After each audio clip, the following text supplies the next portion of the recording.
All right, guys, I have been wanting to try the 13-inch iPad Pro for the last few years, but I could just never see myself spending, what, $1,300 to try out this Mac Daddy form factor. What I ended up doing was purchasing the M2 iPad Pro 13-inch variant, and I bought this on Amazon. It was refurbished in really good condition. It honestly seems like it was never used. And I was able to pick this up in 256 gigabytes of storage for less than $600. So I want to talk to you all about this iPad, let you know my experience, and let you know as well why I think you should definitely pick up this iPad Pro 13-inch if you wanted to try it out. And go ahead and save yourself a good $700-800 so you can buy whatever else you need or what. This is my review of the M2 iPad Pro in 2025. Yeah, guys, this M2 iPad Pro honestly surprised me. So I have always been an iPad mini and an iPad older Pro 11-inch user, to where I have used a lot of the iPad Pro 11 inches that had the LCD 120 Hertz display. And honestly, that's one of the first things I noticed about this M2 iPad Pro, is that the screen holds up very well in 2025. I know the new M4 iPad Pros have those insane new OLED displays, but this display definitely can hold its own. Now, I'm sure if you compare the brand new M4 13-inch iPad Pro's display to this older generation M2 mini LED display, I'm sure you'll see a massive difference, especially if you're somebody like me who notices the little things. But I think for the majority of people, even when you compare this display to your brand new iPhone, this display still holds up very well, and I was very surprised that it looks as good as it does. Now, of course, you do have those issues to where you do have the blooming issues, to where if you're watching a movie in a very dark scene, there is just a little bit of lighting shining on an actor or whatever. Sometimes you can see that blooming issue, but to me, it's not really that big of a deal, especially since the rest of the display is very nice. Now, I will say, whenever you are outside, this display does definitely get 2 or 3 times brighter than my iPad mini, but I feel like the display still doesn't get bright enough, which is definitely one of the things you would notice on the newer M4 iPad Pros. And when it comes to the form factor, this iPad Pro is heavy, dude. I did not expect it to be this heavy. Now, that is one thing they also adjusted with the new M4 iPad Pro. There are occasions where I'm using this and I'm just like, damn, this is a big iPad. Now, keep in mind, guys, this is coming from a guy who uses an iPad mini every single day. So for me, my perspective is a little bit skewed. Now, I'm not saying that that's a negative. It's not a negative at all. You have a nice and large battery, which we will get to the battery life. You have a really good display. This generation actually has the dual cameras along with a lot of other features, but I am definitely happy and excited that they did lower the weight overall on the new ones, and they also thinned it out. Especially whenever you are using this particular iPad without a case, it is a little bit heavy, but it's nowhere near unwieldy or anything like that. And honestly, it just adds to the premium feeling of this 13-inch iPad Pro. And one thing I also definitely noticed about this 13-inch iPad Pro size is that it's a weird aspect ratio. So overall, it is really cool. It is really usable whenever you're using this particular iPad Pro with multiple applications open, with the multi-windows features and all of that good stuff. But where this particular display falls apart for me is whenever you are watching YouTube videos. So whenever I go into YouTube, I choose a video I've been wanting to watch, I turn the brightness all the way up, I turn it to 4K 60 HDR or whatever the max capability of that particular video is. You have these large black bars at the top and bottom of the display due to that aspect ratio. That is one area where the Samsung tablets definitely have an edge. Their aspect ratio, it slims the device down a little bit and widens it. And the benefit of that is that whenever you are watching content, it shows more of that particular content on the display. Now, that's not necessarily an issue. It's just something that I noticed whenever you compare this particular screen to other screens on the market. Now, if you are a productivity beast, that won't matter to you at all. And like I said, anytime I use this iPad as an iPad or whether I'm working on documents or watching videos while doing other things, working on file management, working on video editing, things like that, it really doesn't matter at all. but it's definitely something I noticed. And really quickly, we'll jump over to the battery life. The battery life on this lasts me all day, but I definitely would like my iPads to last a little bit longer. Now keep in mind, this is a used M2 iPad Pro, so it's been out for a while. And the battery degradation on this particular unit is actually really good. So my battery usage drainage is very similar to somebody else's experience with a brand new iPad. So I feel like I won the lottery in terms of this particular used device. It came with no scratches. It came with a battery that was not degraded. So battery life, it's good, but I would definitely like to see the iPads across the board get better battery life. When it comes to standby time, it still is very good. It's not as good as it used to be years back. I feel like a few years ago, 5-6 years ago, my iPads could last a couple of weeks without charging while sitting on my table. I feel like that is no longer a thing. I know that obviously these devices do a lot more. They do a lot more in the background, but that's definitely something I would like Apple to get back to, which is insane standby for the iPads. The speakers on this iPad Pro are next level, out of this world, especially if you are somebody like me who uses phones a lot for my multimedia.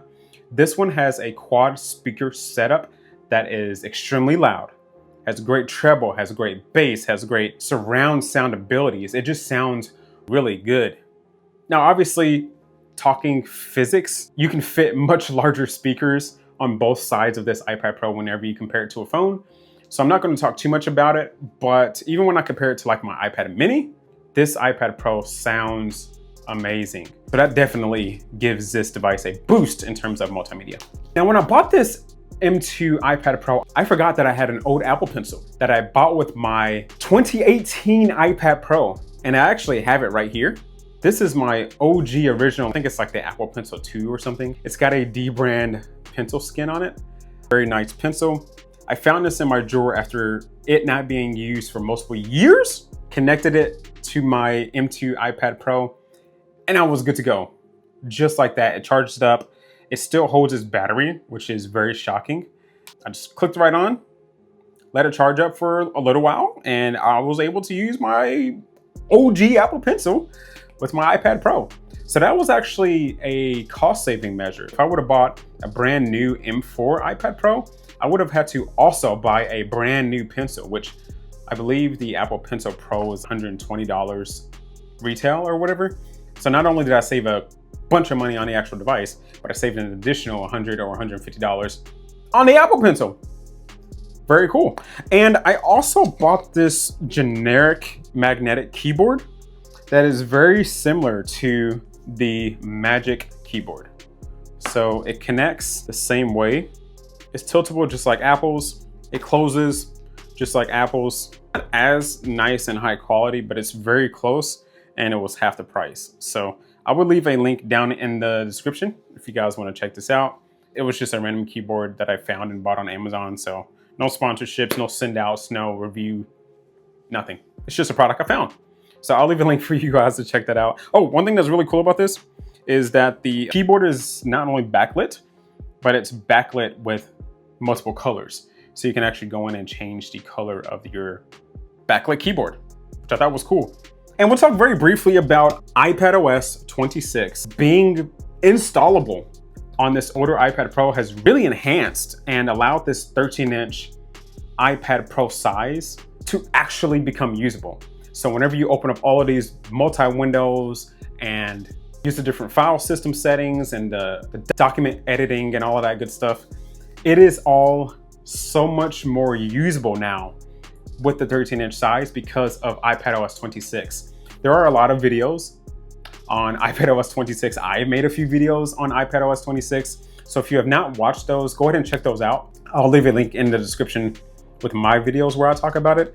Overall, iPadOS 26 has really enhanced not only the 13-inch size for the iPad Pro, but the older iPad Pros as well. It makes this iPad here feel like a brand new device. And that's still running on the developer beta, which is also now the public beta.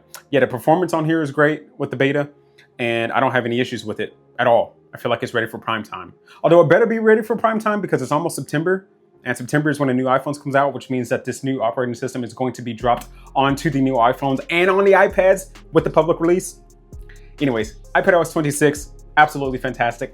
I don't feel like I'm missing out on much when I use this device versus buying a brand new one.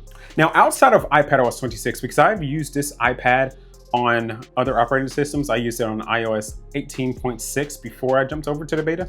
And this M2 chip today still holds up very well. Anytime I operate the operating system, I can't tell that I am using a multi-year-old processor. You can still play the best games on this iPad Pro. You can still launch as many applications as you want all at the same time. And now with this new operating system, I can just constantly choose and work and do multiple things at one time. I feel like even on this iPad Pro, the RAM is still enough for what the majority of people will do. Face ID still works very well on this iPad Pro. Now on this particular model, the Face ID is at the top of your display as opposed to the top side of your display. So I do think that that was a good addition with the new model, but it works fine here. There's just occasions to where whenever you go to unlock your iPad Pro, you just have to move your fingers out of the way so that way you're not covering the camera. This iPad still has a great haptics. Yeah, the performance and user experience overall is still really good. One last thing about the processor, I use CapCut to edit all of my videos, and I downloaded CapCut Mobile on this iPad Pro, and it was not performing very well. I shoot all of my videos in 4K 60 HDR, and a lot of my projects are quite large.